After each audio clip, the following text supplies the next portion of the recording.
sejam bem-vindos ao Band Entrevista. Golpista do Tinder.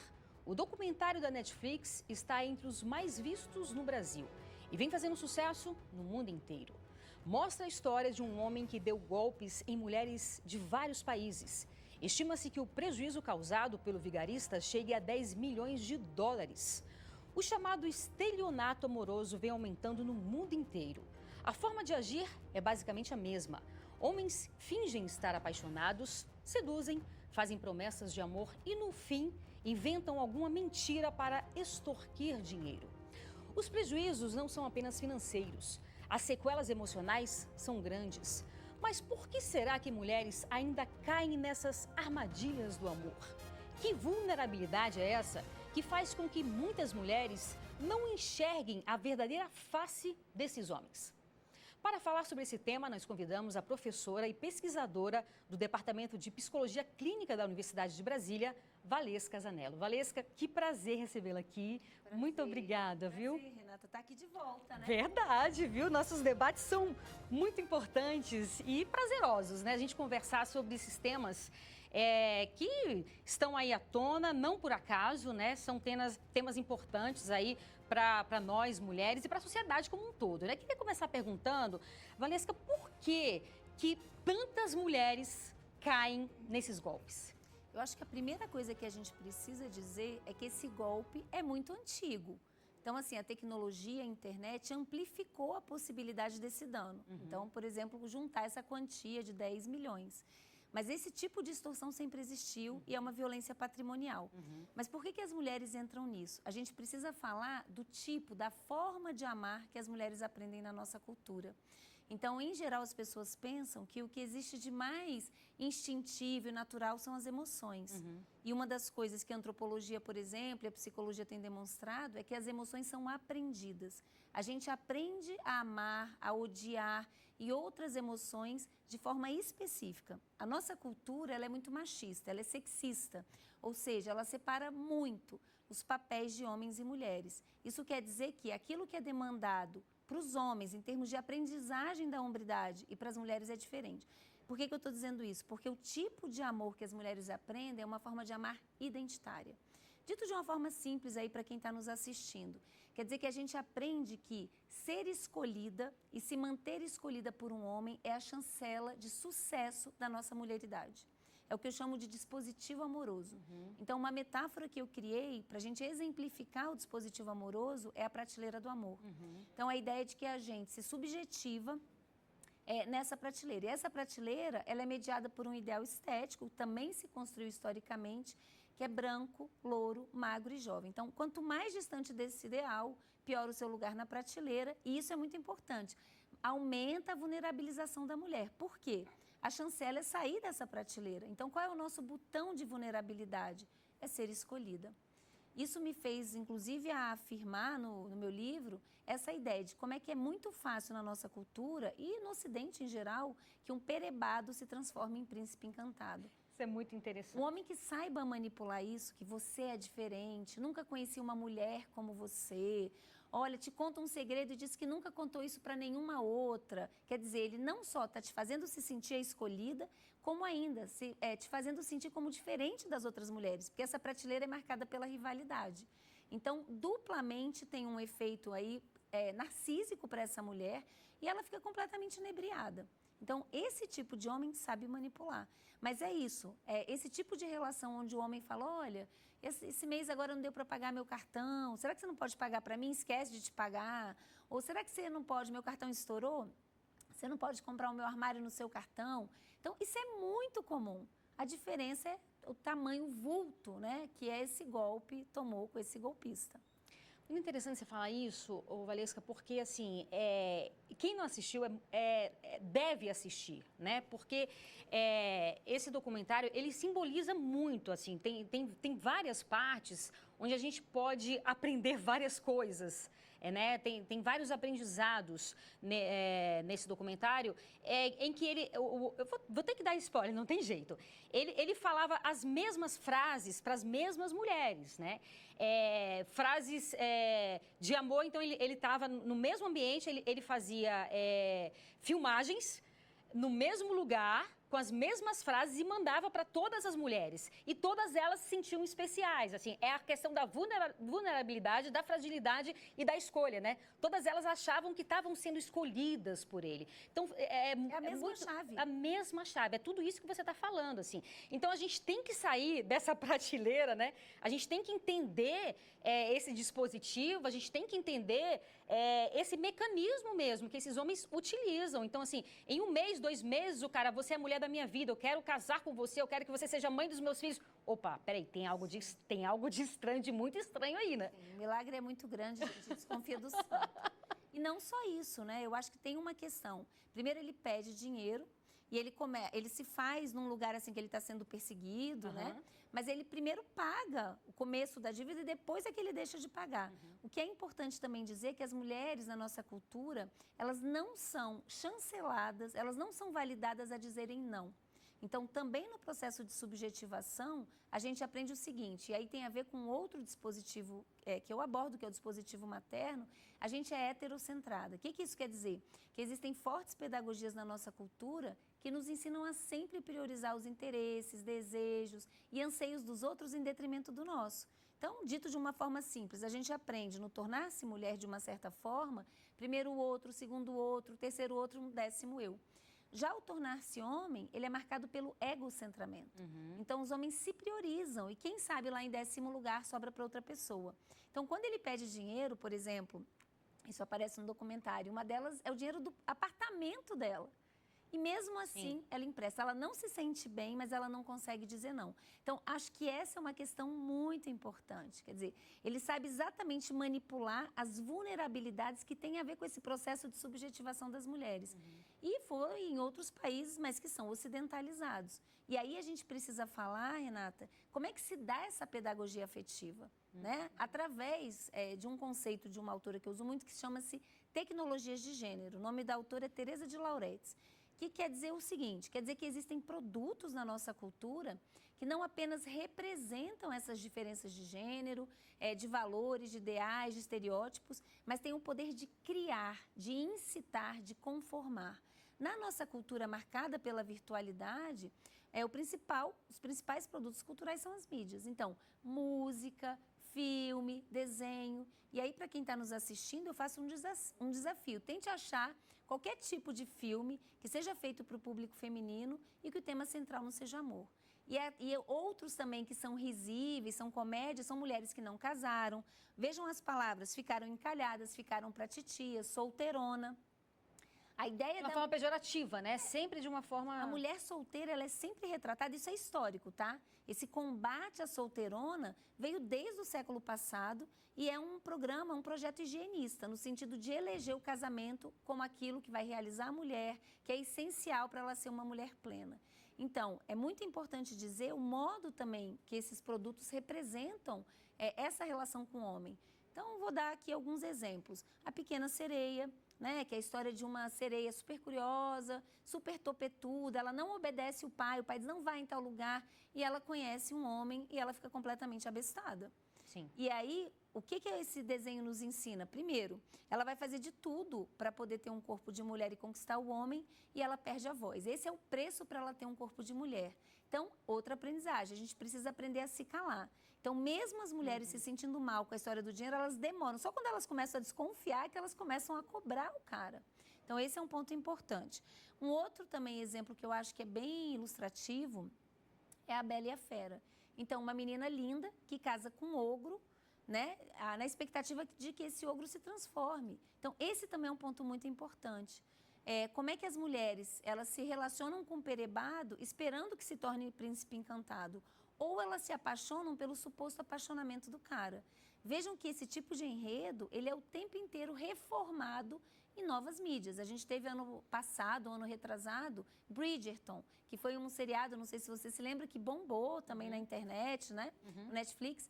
E aí, qual era a história? Uma menina linda que se relacionava com um cara super problemático, ele era grosseiro e com muita insistência ele se transformou num cara legal. Então, isso não existe, gente. Não, não existe. Né? Mudar o outro definitivamente. O dispositivo amoroso, no fundo, ele vai estar relacionado em vários fenômenos de violência contra a mulher. Persistência em relações abusivas, a ilusão nas relações, mesmo a exploração do dispositivo amoroso, ela vai acontecer em vários fenômenos. Se a gente for pensar, é extremamente lucrativo, né? Mesmo no consumo desse tipo de mídia, nesse tipo de golpe, permanência em relações abusivas. Ai, muita coisa pra gente falar. Agora a gente faz um breve intervalo, é rapidinho, não sai daí. Daqui a pouco a gente volta e a gente te espera.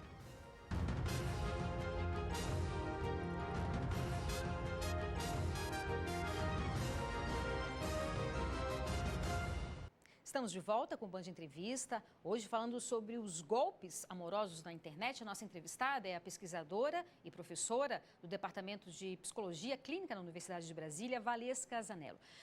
Valesca, uma coisa que chama muita atenção também no documentário golpista do Tinder primeiro assim, para essas mulheres se exporem, né? Essas mulheres e todas as outras que caem nesse golpe, é algo muito doloroso, porque é óbvio que elas têm vergonha, né? Quando elas conseguem, quando a ficha cai, é vergonhoso você ver tudo que você fez, né? Por alguém que você achava que amava e que você achava que te amava também, enfim, quando você vê toda a situação, é um processo doloroso e vergonhoso. Então, assim, elas se exporem é um ato de coragem, né?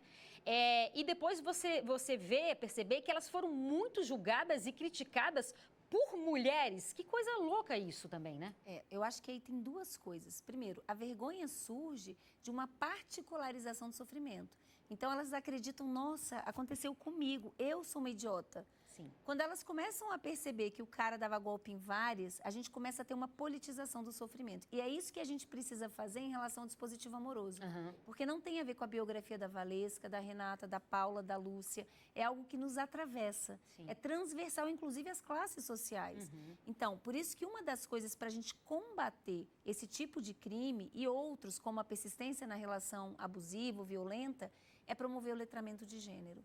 Isso tem que acontecer, Renata, em vários níveis, tanto em políticas públicas, em campanhas publicitárias, na televisão e nas escolas. Agora, em relação ao julgamento, eu achei muito interessante aí, um dos julgamentos é que ela merecia se dar mal, elas mereciam porque elas eram interesseiras. Sim. Então, acho que aí a gente tem que pensar numa questão muito importante. Primeiro, a possibilidade, né, do que essas mulheres enxergaram nesse homem. A gente tem que entender que gênero é uma categoria interacional. Uhum. O que isso quer dizer? O que é exigido das mulheres é, sobretudo, o dispositivo amoroso e materno. Então, o que é o sinal de que você é uma mulher bem-sucedida? É você estar casada e, de preferência, ter filhos, tá? Então, sempre está disponível a cuidar. Isso foi construído historicamente. Para os homens, a chancela de sucesso da hombridade tem a ver com a virilidade sexual e laborativa. Dito de uma forma muito simples, um verdadeiro homem, ele tem que ser um trabalhador provedor e a chancela de sucesso é o dinheiro e o status e também ser um comedor sexual ativo. Então, veja, a imagem que ele vende é de um homem muito bem-sucedido. Sim. E aí a gente tem que pensar na interação. Para um homem, se ele fica com uma mulher mal localizada na prateleira, isso não dá tanto status, em termos de um prêmio, por exemplo. Por isso que é muito comum, quando o homem fica com uma mulher muito bonita ou famosa, ele quer compartilhar com os pares. Porque quem avalia os homens são os brothers, são os próprios homens. E quem avalia as mulheres são os homens, isso na prateleira do amor, tanto física quanto moralmente. Por que eu estou dizendo isso? Porque para as mulheres também faz diferença. Por exemplo, se você recebe flores do pipoqueiro da esquina ou do Cauã Raymond, totalmente diferente. Do pipoqueiro da esquina não dá ibope nenhum, mas se for do Cauã, nossa, vai bombar. Porque você faz um upgrade na bolsa do amor. Quer dizer, você aumenta o seu valor da sua mulheridade, porque quem te escolheu foi um homem muito maravilhoso, desejado por muitas mulheres. Isso aumenta ainda mais a valência, o valor de você ser uma escolhida e não preterida. E esse homem soube manipular isso. Então, o tempo inteiro, o que ele fazia? Ele mostrava o quanto ela era especial, o quanto ele já tinha conhecido outras mulheres, mas ela era única, né? Vou te dar uma passagem para você viajar Ou amanhã. ele pegava um jatinho e ia tomar um café com ela, saía de um país e ia para outro Pense um país. negócio desse. Então, assim, para as mulheres é muito importante ter consciência de como funciona esse dispositivo amoroso e, principalmente, que o que te prende não é o que é ruim. é aquilo que inebria no sentido narcísico. O que isso quer dizer? Esse dispositivo amoroso, ele promove uma terceirização da autoestima. O que a gente aprende no Tornar-se Mulher? Que a gente só é desejável se tiver algum homem nos desejando. A coisa que eu mais vi como psicóloga clínica, Renata, entre mulheres, é que elas sofrem não só quando elas estão amando numa relação, mas quando elas estão sozinhas. Porque quando elas estão sozinhas, elas dizem assim, doutora, tem 2 anos que nenhum homem se interessa por mim. Mesmo no Tinder, se eu saio, tudo, o cara não me liga no outro dia. A autoestima vai lá para baixo. Então, tô feia, tô velha, tô acabada. A gente se responsabiliza até pelo sumiço dos homens, achando que é um problema com a gente. E é o que vem acontecendo muito também, que dá um outro programa pra gente conversar. Sim. Sobre esse sumiço dos homens, sim, né? O ghosting, sim. O ghosting. Então, assim, esse é um aspecto importante. O que ele mostra é aquele homem super presente que acabou de encontrar a mulher e não para de pensar e manda mensagem.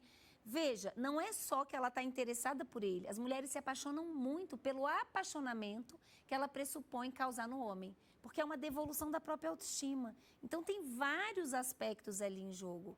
Então, é muito importante dizer que esse é um ponto de vulnerabilidade em todas as mulheres. E essas que criticam, tenho certeza que já tiveram relação com muito perebado por aí. Acho impossível ser uma mulher heterossexual no Brasil e nunca ter passado por uma relação abusiva com perebado.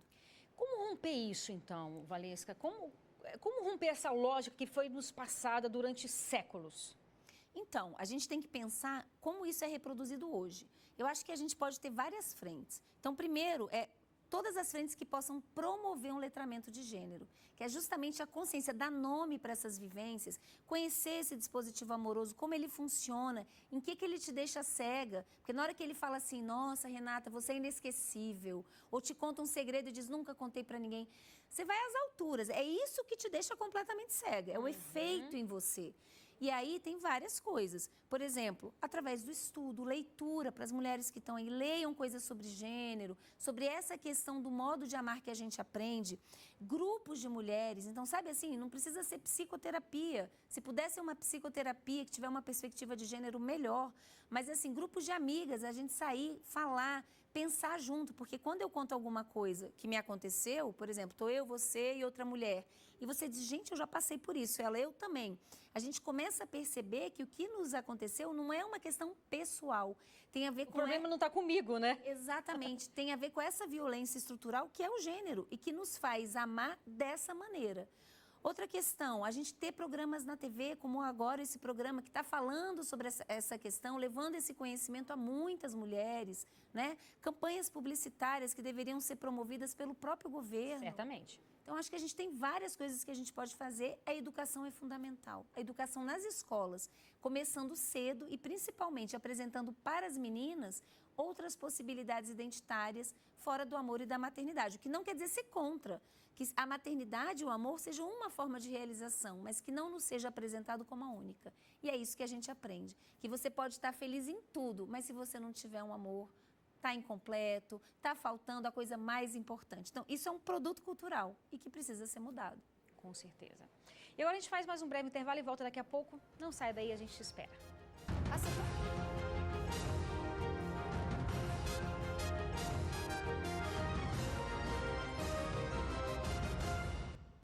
Estamos de volta com o Band Entrevista, hoje falando sobre os golpes amorosos na internet. A nossa entrevistada é a professora e pesquisadora do Departamento de Psicologia Clínica da Universidade de Brasília, Valesca Zanello. Valesca, voltando um pouco sobre esse documentário golpista do Tinder, esse cara é um psicopata, um sociopata? Como é que a gente pode classificá-lo? Então, ótima pergunta, Renata, porque assim, a gente tem uma tendência a psicopatologizar o rapaz, esse homem. Na verdade, como eu falei, a tecnologia amplificou a possibilidade, né, o tamanho dessa violência, mas no fundo ele tem elementos da masculinidade que fazem parte do cotidiano. E esse tipo de prática, de enganar a mulher, de falar o que ela quer ouvir, isso é muito presente no cotidiano desses homens, inclusive é incentivado e é compartilhado entre eles. Eles riem, né? Ah, ela acreditou. Então, a gente precisa ter muito cuidado, porque quando a gente psicopatologiza, parece que está lá o louco, o psicopata e os outros homens. Perfeito. Não, a gente tem que falar das masculinidades adoecidas. E aí, eu acho que é muito importante também pensar, não só na educação das meninas, fora dos dispositivos que as deixam vulneráveis, mas também pensar nas masculinidades que têm sido incentivadas na nossa cultura. E quais são essas masculinidades? Porque, assim, é muito interessante isso, porque são as mulheres que estão criando os homens, né? Assim, eu tenho um filho de 13 anos, então eu tenho uma responsabilidade na criação do meu filho. Eu não quero que o meu filho faça essas coisas com as mulheres. Então, muitas vezes eu estou reproduzindo uma criação sem me dar conta da criação que eu estou dando para o meu filho. Então, como é que a gente muda essa cultura e esse processo de criação dos nossos filhos e das nossas filhas também? Então, a gente tem que pensar a educação em termos estruturais. Não é algo, um desafio para a Renata, não é algo que tem que ser pessoalizado. Porque ele vai sair da sua casa, ele vai ver um filme, ele vai para a escola. Por isso que a gente precisa, então, de políticas públicas. Quer dizer, os filmes, os desenhos, como construir outras categorias, outras contra-tecnologias de gênero que proponham a esses meninos outras formas de ser. Agora, é importante dizer que a masculinidade no Brasil, especificamente, historicamente, ela é muito violenta. E aí, inclusive, nessa relação com as mulheres. Então, essa ideia de dominar, de subjugar, mesmo através das mentiras, isso é, inclusive, risível no grupo de homens. Então, você tem um estudo, inclusive, infiltrou, aí você se infiltrou, de uma certa forma, num grupo de WhatsApp de homens. E, diante desse estudo, você descobriu muita coisa nesse universo masculino. Sim. Não, foi assim, olha, foi até difícil, tem que ter estômago, né? Porque, na verdade, a casa dos homens, que é uma metáfora criada por um autor chamado Daniel Welser-Lang, é uma metáfora que aponta o seguinte, que os homens, como é que se forma essa masculinidade nessa suposta casa? Então, para você passar de um cômodo para o outro, são os homens que testam os outros homens. E o que gera essa casa é a cumplicidade, que é a tal da broderagem. Então, vamos supor, você é muito amiga e é casada e é muito amiga de um cara que também é amigo do seu marido. Quando o seu marido te trai, por que o seu amigo não te conta? Por que ele sempre fecha com outro homem, né? Por que ele sabe que ele está mentindo e ele mantém a mentira? Pela broderagem. Porque, como eu falei, quem avalia um homem é sempre outro homem. Então, nesse sentido, é difícil entrar nessa casa dos homens. E aí, eu consegui delatores, né? Pessoas aí homens que se propuseram a compartilhar comigo tudo o que eles compartilhavam nos grupos de WhatsApp masculinos. Essa é uma curiosidade que a gente tem como mulher, que esses homens tanto falam, ficam rindo, fecham rapidinho o zap quando a gente chega perto. E realmente foi, assim, triste. Uma das coisas, para mim, que mais me chocou foi uma transformação da violência em algo risível. E dentro dessa violência apareceram várias coisas, inclusive a incitação a mentir para as mulheres. Então, assim, fazer o que a gente chama de gaslighting. Então, um exemplo, era uma foto de uma moça passando com um shortinho bem curtinho e atrás tinha uma Kombi. E aí o áudio supostamente parecia ser de um homem mais velho, e ele dizia assim, gente, estou aqui morrendo de rir, porque eu estava aqui com a fulana, supostamente a esposa, e aí passou essa moça e a minha esposa ficou com muita raiva, dizendo que eu estava olhando para o corpo dela. E eu falei, que é isso? É que eu nunca vi uma Kombi com roda de Opala. Quem é que vai saber o que é uma roda de Opala? E a mulher ficou lá, cri, né? Acreditou, não tinha como reagir. E, na verdade, foi um gaslighting. Ela teve uma percepção, foi negada e, provavelmente, também, dentro desse golpe do golpista do Tinder, ele deve ter feito muito gaslighting. Tipo, tudo que a mulher poderia desconfiar como podendo estar sofrendo uma violência, deve ter sido negado. Então, assim, no fundo, ele usou elementos, e é importante quem está nos vendo saiba disso, comum. Então, isso não é uma coisa assim, completamente diferente do nosso dia a dia. No dia a dia, isso acontece, claro que num patamar e numa potência menor. A gente está, infelizmente, a gente está finalizando. Fica sempre o convite aqui para você voltar, porque é maravilhoso a gente falar sobre esse tema, a gente precisa falar sobre esse tema. Então, assim, queria que você deixasse uma mensagem final, assim, para as mulheres, né? Rapidamente falando, as redes sociais estão aí, as pessoas estão em busca mesmo de encontrar outras pessoas. E qual o alerta, assim, que você deixa rapidamente, assim? Eu acho que a coisa mais importante é você ter consciência desse dispositivo, como ele funciona. E a coisa mais importante é o efeito que tem sobre você se sentir escolhida. Ser especial, ser diferente. Porque é nesse momento que você perde o domínio, o controle sobre você mesma. Então, primeiro ponto. E segundo, se esse cara começa a te pedir coisa, paga a conta, tenha coragem de dizer não, né? Amor, negócios à parte. Perfeito. Muitíssimo obrigada, viu, pela sua participação aqui. É sempre um prazer ter você aqui, conversar com você. E como eu disse, as portas estão abertas para a gente conversar mais e mais sobre esses temas. Obrigada. É sempre um prazer estar aqui, Renata. E parabéns por levar conhecimento a tantas mulheres. Muito obrigada. E o Band Entrevista fica por aqui. Muito obrigada pela sua companhia. Se vacine, use máscara, se cuide. Até sábado que vem. Tchau, tchau.